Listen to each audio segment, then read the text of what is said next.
Oi, pessoal, tudo bom? Eu sou a Mariana, eu sou psicóloga de formação, trabalho com desenvolvimento humano através da ciência antroposófica, que é o que a gente vai falar um pouquinho aqui para vocês. Então, eu desenvolvo atividades, dinâmicas, programas de aprendizagem, buscando sempre trabalhar o autoconhecimento e o desenvolvimento humano nas pessoas, né? Trabalho principalmente com jovens na periferia.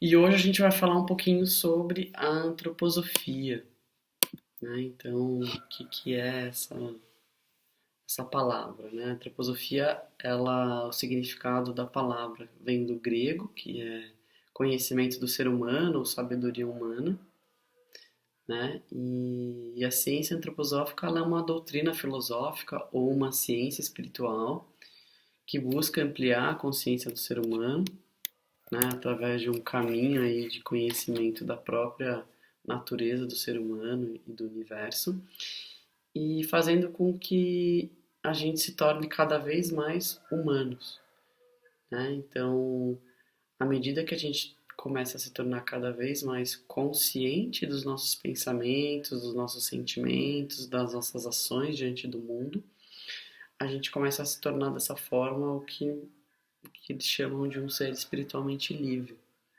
né?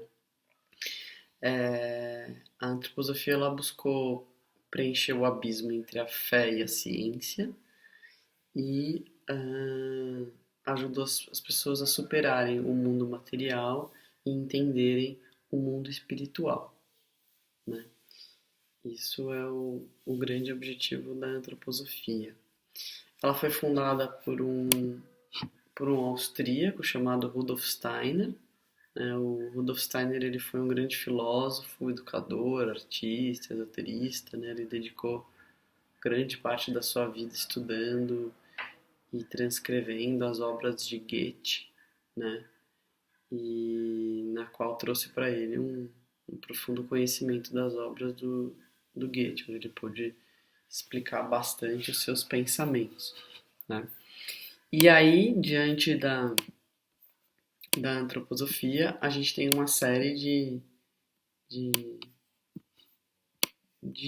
de braços aí que segue a antroposofia, que é a medicina antroposófica, né? A gente tem a arquitetura orgânica, a agricultura biodinâmica, a pedagogia Waldorf, né? Que são a parte da educação das escolas. A gente tem a farmácia antroposófica, né? A Veleda. A gente tem a euritmia, que é o estudo dos sons, dos ritmos, dos movimentos, né? Trabalhando com a música. Temos a pedagogia curativa e a terapêutica social, né? O que aconteceu, né? O que o Steiner viu no processo de desenvolvimento humano? Ele, né, a partir da observação dos ritmos da natureza e do próprio desenvolvimento humano, ele viu que a nossa vida caminha conforme os ciclos de 7 anos, né? Os famosos setênios. Então a gente vive ciclos a cada 7 anos nas nossas vidas, né? Isso tem muito a ver com o nosso desenvolvimento. Então, por exemplo, a cada 7 anos as células do nosso corpo se renovam, né? 7 na numerologia é um número da completude, né? De um ciclo mesmo.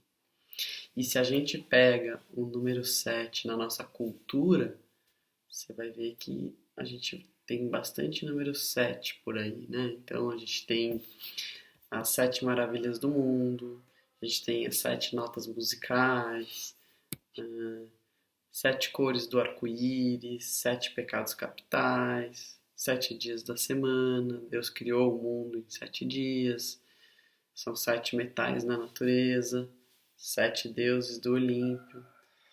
Então é muito curioso você pensar na cultura, né, o que tem de número 7, né? E então, né, ele leu muitas biografias de muitas pessoas, né? E apesar das biografias serem diferentes, de diferentes pessoas, ele descobriu que tinha alguma coisa em comum nesse, nesses setênios, né? De todas as pessoas tinham alguns traços comuns, né? Então,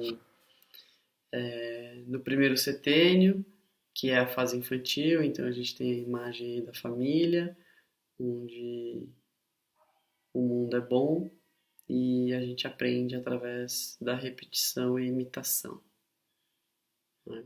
A importância do calor, da confiança e do amor dos pais para os filhos nesse setênio. No segundo, a gente vai para a fase juvenil, onde a gente tem a imagem da escola, né? Aqui a gente começa a aprender pelo exemplo, começa a se socializar e se identificar com os professores que são as autoridades amadas por nós. E aqui o mundo é belo, né? Uma coisa, o desafio nesse primeiro setênio é a coragem, e aqui no segundo, o nosso desafio é criar confiança, segurança e autonomia. No terceiro setênio, a gente vai para a fase da adolescência, né, onde a imagem que a gente tem são os nossos amigos, e aqui a gente começa a aprender pela liberdade e começa a buscar a nossa essência, nossa própria identidade. O mundo é verdadeiro, e aqui a gente tem o desafio de criar laços, né? E aí aqui aos 21 anos a gente tem a nossa primeira grande crise, que é a crise da identidade, né? Essa crise de busca de essência, de quem sou eu verdadeiramente. Então esses 3 primeiros setênios a gente aprende, é um aprender receptivo, onde a gente tem todo um amadurecimento biológico. A gente vai para o quarto setênio, que é uma fase emotiva, onde a gente passa a viver o mundo e buscar o lugar no mundo. A gente tem as habilidades sendo desenvolvidas, as habilidades técnicas. Vivemos fortes momentos de polaridade e dificuldade de assumir quem somos. E o desafio aqui é colocar energia no que é seu. Os nossos pensamentos estão todos voltados para o passado. E aí, aos 28 anos, a gente vive uma nova crise, que é a crise dos talentos, né? Afinal, sou bom em quê? O que eu faço muito bem? Quais são os meus talentos? Eu vou trabalhar fazendo o que com os meus talentos?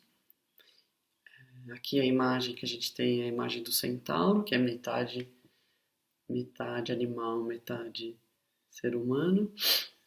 E aqui no quinto setênio a gente vai para a fase racional, né, onde a gente tem a imagem do cavaleiro, onde a gente questiona a ordem do mundo e a gente passa a conquistar o lugar.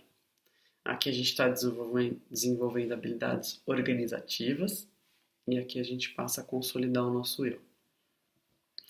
Aqui a gente vive uma fase crística, que é dos 30 aos 33 anos.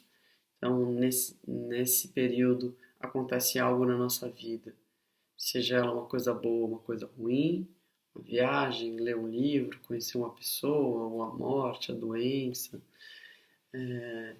que faz com que você, a partir dali, caminhe com mais consciência e firmeza no mundo, né? Você passa a ter mais propriedade da sua vida e conexão também com o plano espiritual.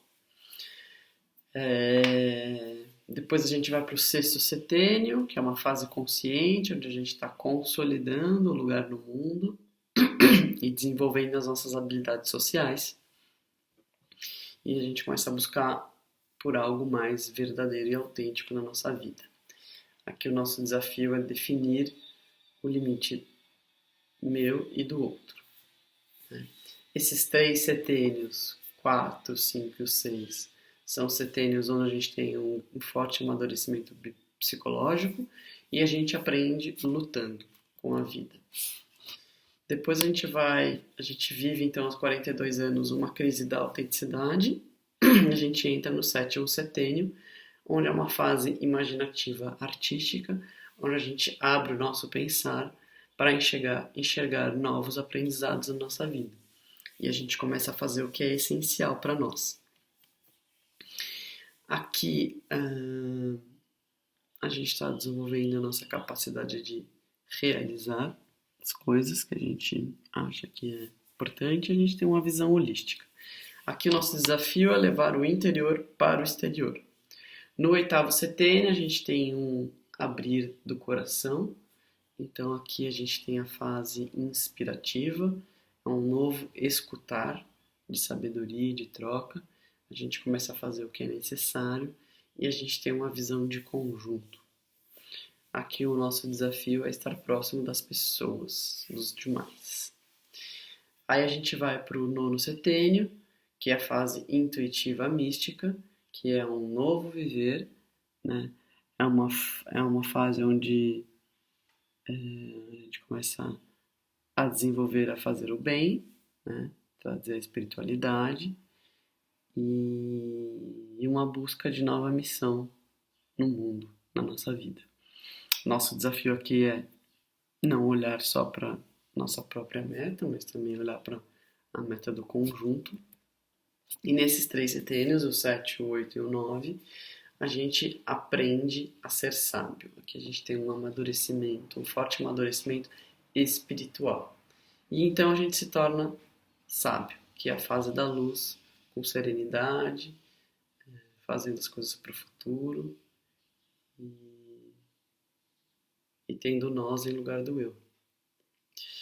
E eu vou deixar esse material aqui para vocês em PDF, onde vocês podem acessar e visualizar com mais profundidade cada setênio. E é isso. Agradeço aí o Canto Educa pela oportunidade e espero que vocês gostem da palestra, tá bom? Um abraço para vocês.